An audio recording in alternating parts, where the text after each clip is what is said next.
Let's talk about infinite limits and vertical asymptotes. So you can see at the top of the screen here, the first comment that'll get us started.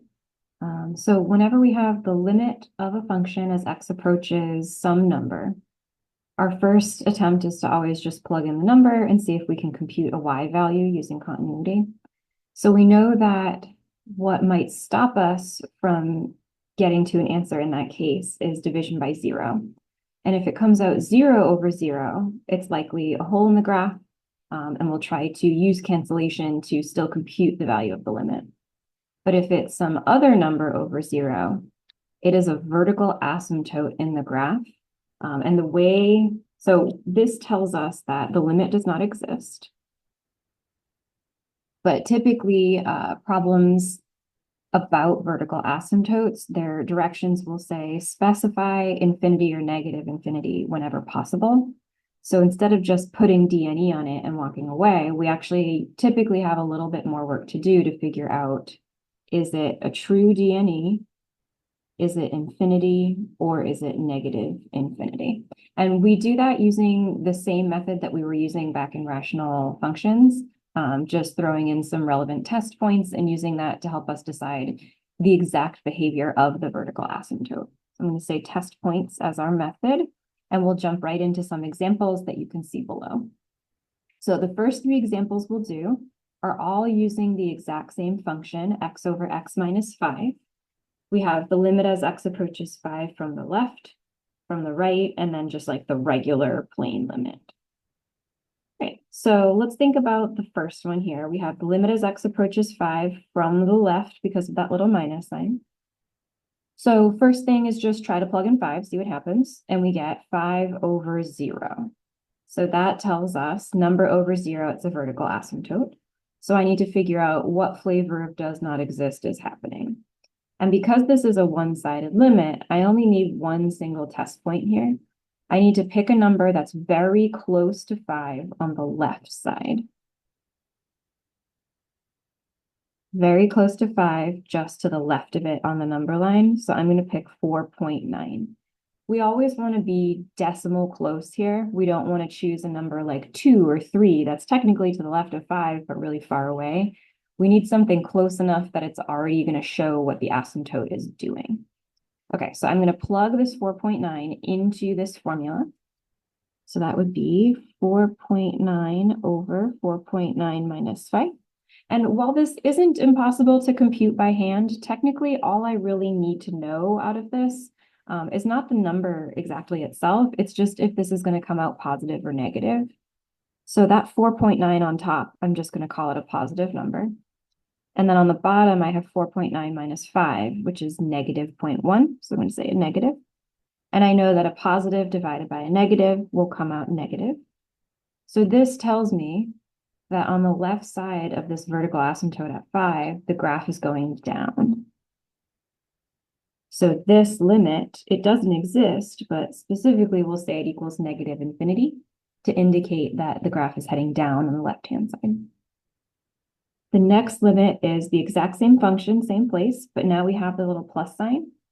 So we only care about the limit from the right side of 5. So again, we get 5/0, decide the asymptote, but now we need a different test point. We need to plug in a number just to the right of 5 on the number line.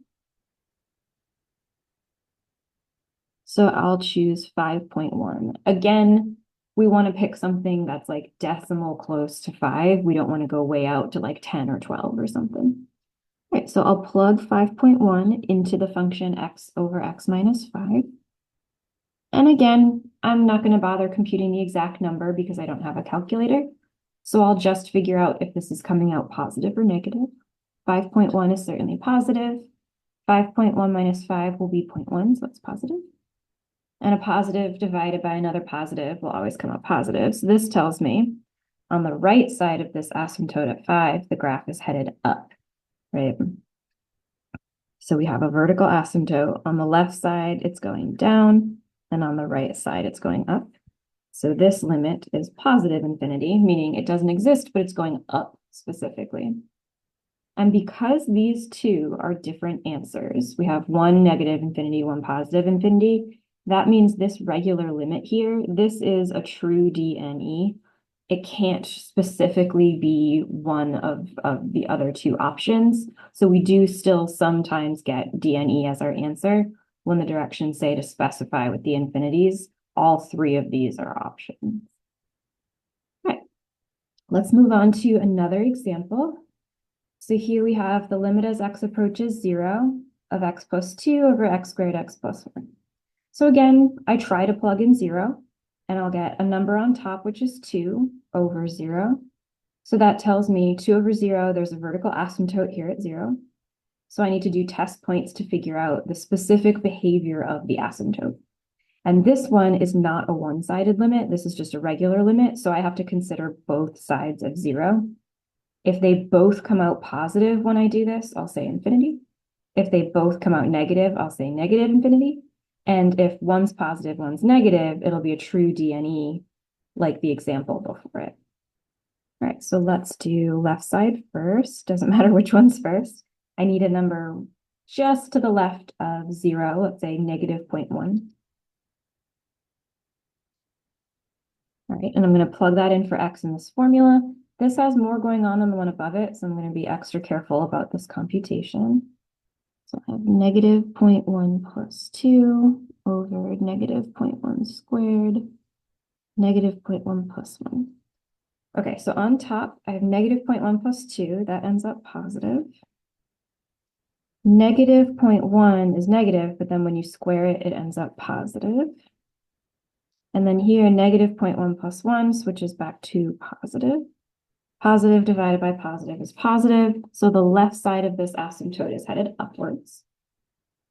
Right? We'll repeat the process for the right side.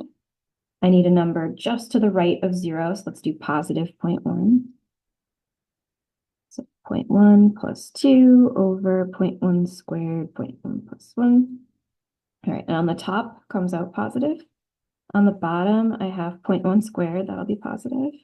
And then 0.1 plus 1 also positive. So we have the exact same conclusion. So on this asymptote, both sides are headed upwards. So this limit is infinity because both sides agreed, like they were both going up. Okay, so these are a really good guide of how we'll answer limits as x approaching a number when they come out to be a number over 0. I do have 2 more examples to show you here that are kind of a spinoff of the same idea. So the answers to these next 2 limits will still be either infinity or negative infinity, but we're not at a number in the limit here. So we're not really talking about a vertical asymptote anymore. We're talking about end behavior. And if we say infinity, we mean the graph is headed up. And if we say negative infinity, we mean the graph was headed down. Okay, so this first one is a polynomial. So we're going to go back and pull out our specific knowledge of polynomials.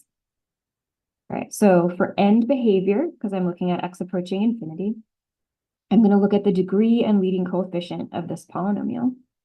I have degree 5, which is odd, and then a negative leading coefficient, that negative 2 out front.